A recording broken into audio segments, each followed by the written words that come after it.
للآخرة خير لك من الأولى ولسوف يعطيك ربك فترضى۔ بسم اللہ الرحمن الرحیم۔ السلام علیکم ورحمۃ اللہ وبرکاتہ۔ میں امید کرتی ہوں کہ آپ سب ایمان اور صحت کی بہترین حالتوں میں ہوں گے۔ اللہ سبحانہ و تعالی ہمیشہ آپ کو اچھے حالوں میں رکھے اور آپ کی طرف بڑھنے والے ہر شر کو خیر میں بدل دے، آمین یا رب العالمین۔ آج کا ہمارا ٹاپک ہے طلاق کے مسائل و احکام۔ اکٹھی 3 طلاقیں دے کر اپنا گھر برباد نہ کیجیے۔ بلا وجہ شرعی طلاق نہ دینا چاہیے۔ طلاق اللہ کو انتہائی ناپسند ہے۔ طلاق سے اللہ تعالیٰ ناراض ہوتے ہیں اور شیطان خوش ہوتا ہے۔ بلا وجہ شرعی طلاق دینے سے عرش الہی لرزتا ہے۔ عورت بلا وجہ شرعی طلاق کا مطالبہ کرتی ہے تو اس پر جنت کی خوشبو حرام ہو جاتی ہے۔ نعوذ باللہ، استغفر اللہ۔ حلال چیزوں میں سب سے زیادہ ماغوز چیز اللہ کے نزدیک طلاق ہے، لہٰذا بلا وجہ شرعی طلاق دینا سخت گناہ ہے، اس سے بچنا چاہیے۔ نکاح اللہ تعالیٰ کی بہت بڑی نعمت ہے، شوہر اور بیوی دونوں کو اس کی عظمت کی قدر کرنا چاہیے۔ خوشگوار زندگی اور نکاح کے مقاصد کے حصول کے لیے شوہر بیوی میں سے ایک کو دوسرے کے حقوق معلوم کرنا اور ان حقوق کو ادا کرنا بہت ضروری ہے۔ اسی سے ازدواجی زندگی میں سکون اور اطمینان پیدا ہو سکتا ہے۔ قرآن و حدیث میں ان کے حقوق کو بیان کیا گیا ہے، وہ آپ کے ساتھ شیئر کرنا چاہوں گی۔ اگر خدا نخواستہ شوہر اور بیوی میں اختلافات رونما ہوں، اگر شوہر کا قصور ہو تو بلا تاخیر اسے اپنی اصلاح کر لینا چاہیے اور بیوی کے حقوق ادا کرنے چاہیے، اور اگر قصور بیوی کا ہو تو اللہ تعالیٰ کی ہدایت یہ ہے کہ نرمی، محبت اور بھرپور ہمدردی اور دل سوزی سے بیوی کو سمجھائے، شوہر کی اطاعت پر جو وعائد ہیں وہ بتائے اور نافرمانی پر جو وعیدیں ہیں وہ سنائے، دونوں کا انجام سمجھائے، معصوم بچوں کا انجام سمجھائے۔ یہ اصلاح کا پہلا درجہ ہے۔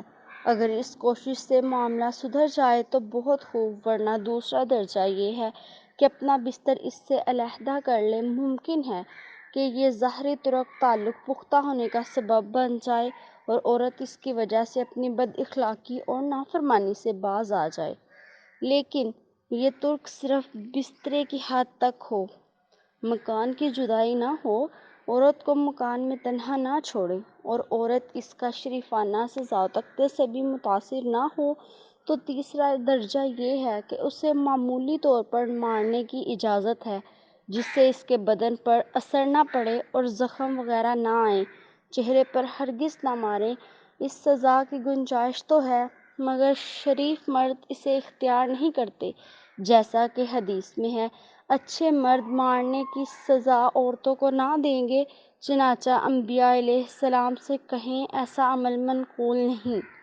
اگر ان 3 تدابیروں سے بھی کام نہ چلے اور آپس کا اختلافات ختم نہ ہوں تو اب قرآنی ہدایات یہ ہیں کہ مرد عورت کے خاندان میں سے مقرر ہو اور حکم دونوں کا اصلاح اور بھلائی کی نیت سے اخلاص کے ساتھ طرفداری کے جذبے سے خالی ہو کر صلح کرانے کی کوشش کرے۔ جس کی غلطی ثابت ہو اس کو اپنی غلطی کے اعتراف اور اس کی اصلاح کی تائید کرے۔ بہت ممکن ہے کہ اصلاح کی شکل نکل آئے اور دونوں کا گھر آباد ہو جائے۔ اگر یہ حکم کوشش کرنے کے بعد اس نتیجے پر پہنچے کہ دونوں کا نبھا مشکل ہے، دونوں میں رنجش اس درجہ بڑھ گئی ہے کہ حقوق الزوجین پامال ہو رہے ہیں اور نبھاؤ کی کوئی شکل نظر نہیں آتی، تو ایسی صورتحال کے متعلق حضرت شاہ ولی اللہ فرماتے ہیں کہ ایسی صورتحال جبر ہے، دونوں کو نکاح پر برقرار رکھنا، ایسی نازک حالت میں طلاق دے دینا ہی مناسب ہے۔ آگے ہم بات کرتے ہیں قرآن پاک سے۔ قرآن مجید سورۃ نساء پارہ نمبر 5 رکوع نمبر 3 آیات نمبر 34-35 سے مرکوز ہے۔ جب شوہر طلاق دینے کا ارادہ کرے تو طلاق کا احسن سب سے بہترین طریقہ یہ ہے کہ شوہر ایسے تہر میں جس نے صحبت نہ کی ہو صرف ایک طلاق دے۔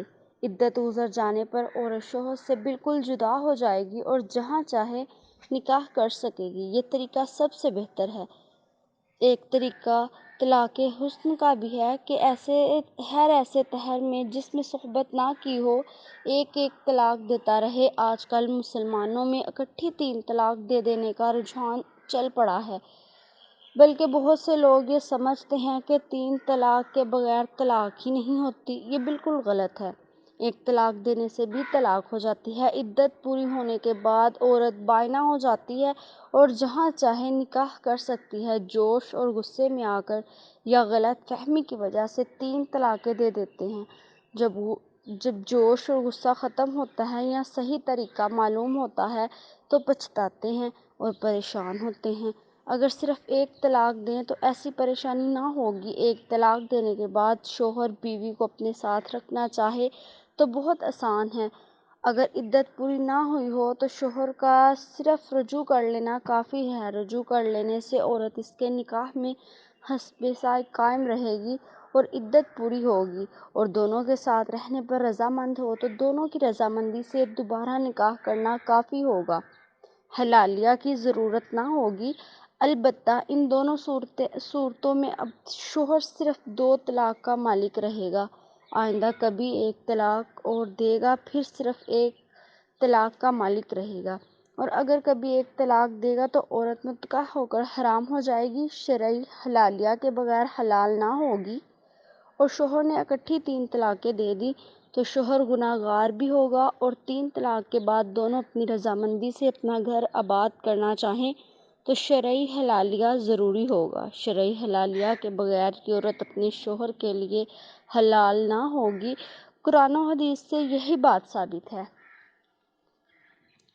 ایک جگہ بخاری شریف میں روایت ہے، عروہ بن زبیر فرماتے ہیں، ام المؤمنین حضرت عائشہ رضی اللہ تعالیٰ عنہا نے مجھ سے بیان کیا کہ رافعہ رضی بیوی رسول اللہ صلی اللہ علیہ وآلہ وسلم کی خدمت میں حاضر ہوئیں اور عرض کیا، یا رسول اللہ صلی اللہ علیہ وآلہ وسلم، رافعہ نے مجھے طلاق دے دی۔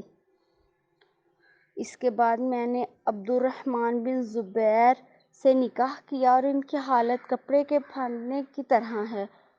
تو رسول اللہ صلی اللہ علیہ وآلہ وسلم نے ارشاد فرمایا، شاید تم دوبارہ رافع کے پاس جانا چاہتی ہو، ابھی تم ان کے پاس نہیں جا سکتی، یعنی نکاح نہیں کر سکتی یہاں تک کہ وہ تمہارے پہلے شوہر تم سے مزہ نہ چکھ لیں، مطلب یہ کہ وہ جامع کر لیں، اس کے بعد وہ طلاق دے دیں تو عدت پوری ہونے کے بعد تم پہلے شوہر سے نکاح کر سکتی ہو۔ اس کے خلاف کرنا یا بیان کرنے والوں کے دھوکے میں نہ آئیں اور زندگی حرام کاری میں گزار کر اپنی آخرت برباد نہ کریں۔ لہٰذا مسلمانوں کو 3 طلاق کا طریقہ بالکل چھوڑ دینا چاہیے۔ خاص کر غصے کی حالت میں طلاق نہ دیں۔ غصے میں شیطان انسان پر مسلط ہوتا ہے، اس وقت سوچنے سمجھنے کی صلاحیت نہیں ہوتی اور جب طلاق دینے پر آتا ہے تو 3 سے کم پر ٹھہرتا ہی نہیں۔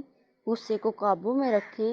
حدیث شریف میں ہے، قوی اور پہلوان وہ شخص نہیں جو لوگوں کو پچھاڑ دے، بلکہ پہلوان وہ ہے جو غصے کے وقت اپنے آپ پر قابو رکھے۔ اسی طرح مسلمانوں میں آج کل شراب نوشی کی عادت چل پڑی ہے۔